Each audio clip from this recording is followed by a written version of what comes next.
Ebola outbreak that was just declared a global health emergency has nearly doubled, and it is now spread to an entirely new region overnight. In my last update, there were around 330 suspected cases, and now there's over 500 with 30 confirmed, and it's spreading into new provinces across Congo. The US actually just issued a Title 42 order, which is the same exact emergency border order that they used during COVID. The US Embassy in Uganda just shut down all visa services, and the State Department is now telling Americans not to travel to Congo or Uganda at all. An American doctor in Congo tested positive and is now currently being flown to Germany for treatment, along with 6 other Americans who were also exposed. And whenever the president, Donald Trump, was asked about all of this going on, his full response was, "I'm concerned about everything, but certainly am." I'm concerned about everything, but certainly am. I think that, it's been confined right now to Africa. But it's something that has had a breakout.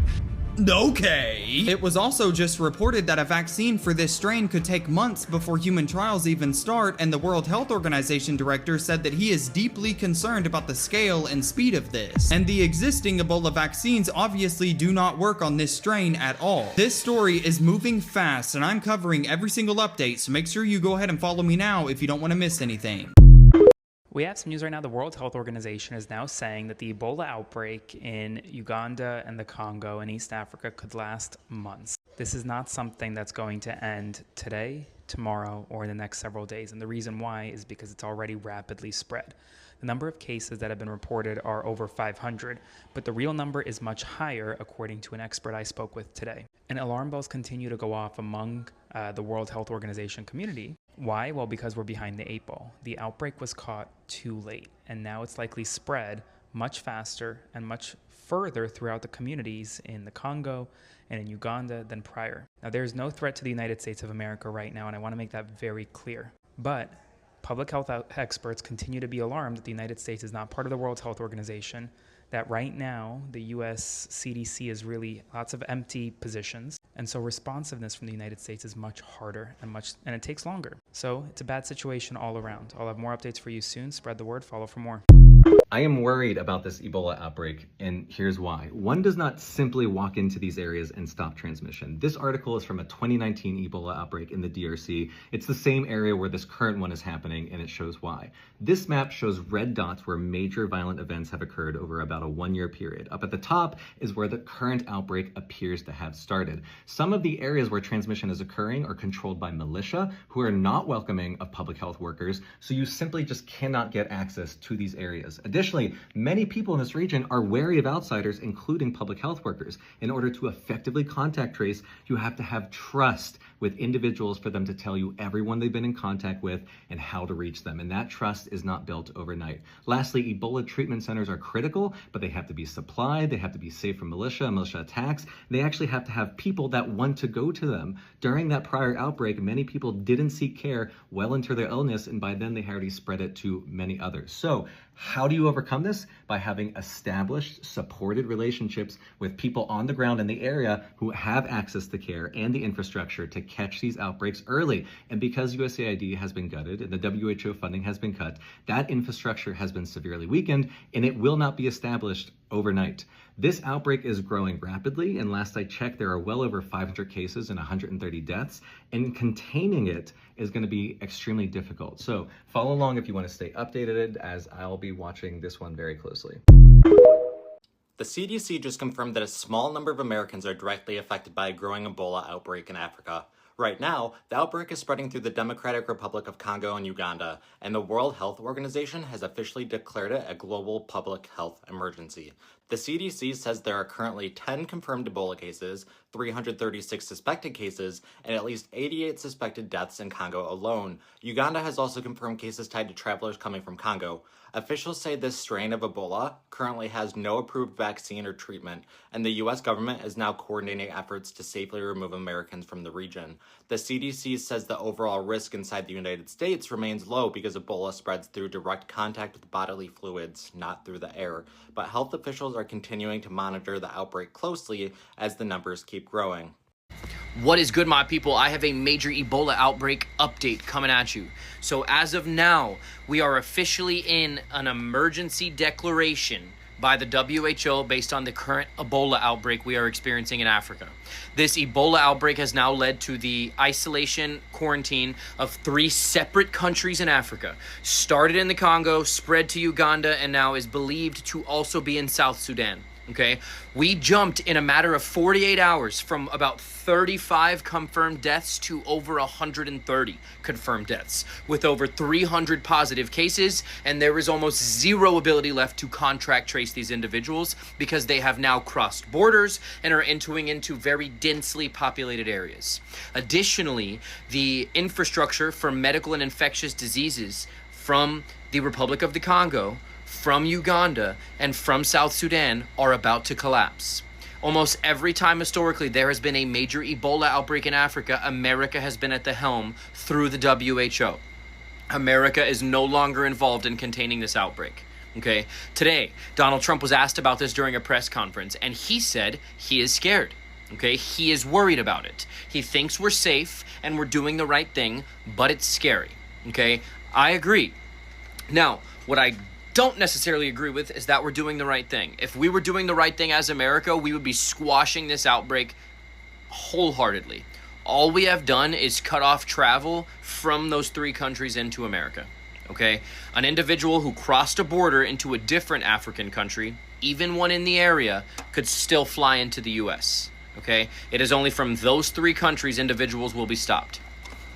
Now, my most major concern is that we do not have enough resources for either of the outbreaks we are experiencing, okay? We are taking what was meant to be something we didn't need to use, okay, our emergency preparedness in regards to infectious disease in the US, and we are now fighting to split those resources that were not ample on their own to then take care or squash 2 outbreaks. Okay, we are now in the middle of 2 viral outbreaks in the world, with the most major tourist event in the history of the planet coming next month, the World Cup in the US. Believe it or not, we are actually supposed to be hosting the Congo soccer team in the US during this time period, where they are experiencing a major outbreak of Ebola hemorrhagic fever.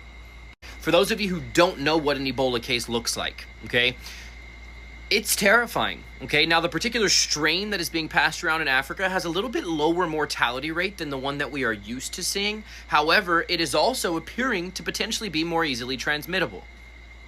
From what we can tell, it is still through direct contact with an infected. But the chance of contracting the infection should you contact that person is much higher. There is currently an American on his way, a doctor, and his medical staff on the way to an infectious disease center in Germany to be put into quarantine because that individual doctor has now tested positive and it is believed that his staff was exposed to the same virus. This could get out of hand very quickly, especially considering there is going to be multiple soccer teams from Africa traveling the world over the next month and a half. So I promise I will do everything in my power to keep you guys updated on not only the hantavirus outbreak, but the Ebola outbreak as well. So please do what you can to interact with this video so it can be pushed out to more people. The more this video gets seen, the more I can set aside some time to continue to update you guys on this particular outbreak. So please, as always, keep your family safe, prepare yourself, protect yourself, and don't tell nobody about it. And it won't be the last pandemic. The next one could be far more severe. I mean, this one, it killed millions. It was awful. We got the vaccine. You know, actually, President Trump's leadership was a factor in getting that out quickly. And so when I spoke to him, I said, okay, here's some other medical innovations, including a thing called an HIV cure that could be accelerated. So, you know, we should be more prepared, both for a pandemic. I'd say that's still number one. You know, you can worry about nuclear war. You can worry about AI. There's plenty to worry about. But overall, I'm an optimist. Okay. No, I mean, you know, it's up to the government to think ahead on behalf of the citizens. Yes. So, a pandemic, there's a lot that we should be doing that hopefully we'll get our act together before the next one comes. You know, overall, the innovation in health, both in the developing countries, the rich world, you know, I love being part of that. was reading, though, that you said the next pandemic you are predicting within maybe 25 years. Is Oh, that certainly accurate? we'll have one in the next 25 years. You know, there's even some pathogens out there that we're watching over right now. Are you familiar with the hantavirus, Agent Mulder? Yeah, it was a deadly virus spread by field mice in the southwestern United States several years ago. According to the newspaper, FEMA was called out to manage an outbreak of the hantavirus. Are you familiar with what the Federal Emergency Management Agency's real power is? FEMA allows the White House to suspend constitutional government upon declaration of a national emergency. Think about that. What is an agency with such broad sweeping power doing managing a small viral outbreak in suburban Texas? You're saying it wasn't such a small outbreak? No. I'm saying it wasn't the hantavirus. Well, what was it?